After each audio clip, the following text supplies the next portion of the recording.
All right, moving on, we're going to go ahead and go over some more of the FIDE features that we've added in this. Some of those features are FIDE Rule 6.1.3.5, which is creating a log file. We'll go over that through a laptop after the game has been completed. FIDE Rule 6.2.2.9, which is the arbiter signature is no longer a mandatory field, so we've removed that field from running. And then finally, FIDE Rule 6.2.2.11, which is time pressure feature.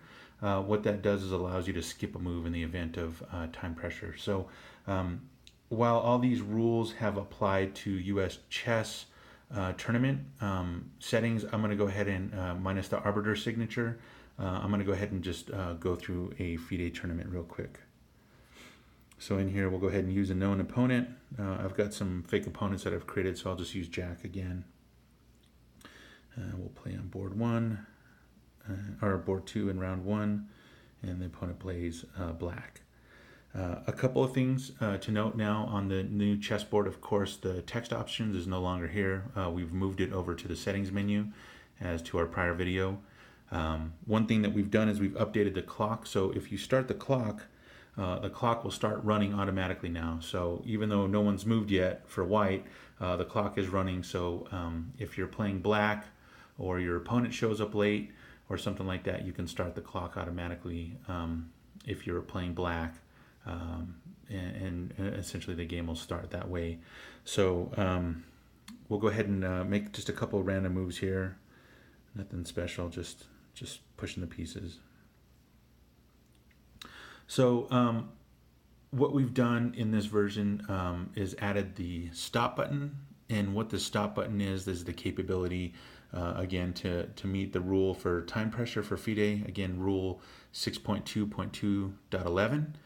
Essentially, if you press that stop sign, what happens is it turns red to let you know the feature is activated. So let's say we were playing chess right now and we're deep in our game. Maybe we're on move 40 or 50 or something like that, and we're running into time control issues. Instead of needing to make a move on the board, press the piece, move it, and then your opponent moves, and then you have to press their piece and move it. By activating this feature with the skip, you can essentially use this little skip icon down at the bottom, and it'll skip the moves. And it basically just puts a dash in the moves. So if you're in time control issues based on the federation that you're playing with, whether it's US chess or if it's FIDE, essentially once you get to that point in your time control, so if you're like real low, I think it's under like 5 minutes or something. I don't recall the rules for both federations off the top of my head. So essentially you can just skip those moves. And then let's say at the point that the tournament's done, you can stop that feature, and then you can back all the way to the beginning of those moves where you edited. So move 4. So for move 4, you would basically look at your opponent's notation sheet and then essentially just notate the game. And actually we can start here. So it'll write those new moves, and then essentially you can just follow the notation based on the game, and essentially continue with the notation, whatever the moves are. So at that point, that's basically the capability of doing skip move, and then if you want, we can go in real quick and look at the move list real fast. And if we look at the move list, here on the move list, we also have the figurine notation as well. And then essentially you can click on the time button.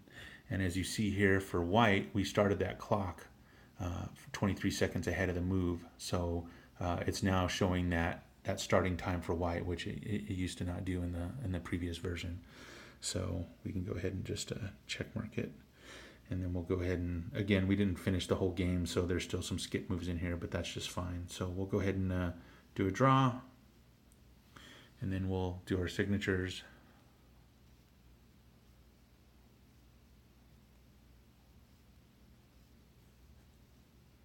And here, as you'll see, it's asking for the arbiter signature. Again, this is an optional field, so we have the ability to skip it. You can just skip that field, and the arbiter doesn't need to sign the game to verify that both opponents approved. The game completion and what the outcome was, which was a draw. So if the arbiter was there, he can sign it like traditional. We've got other videos on that in our 2.1 video suite. And essentially, once they sign it, you can just approve it. And then when the PDF gets exported, it shows your signature, the arbiter's signature, and your opponent's signature. So that's basically the breakdown on this video. So we'll go ahead and stop here.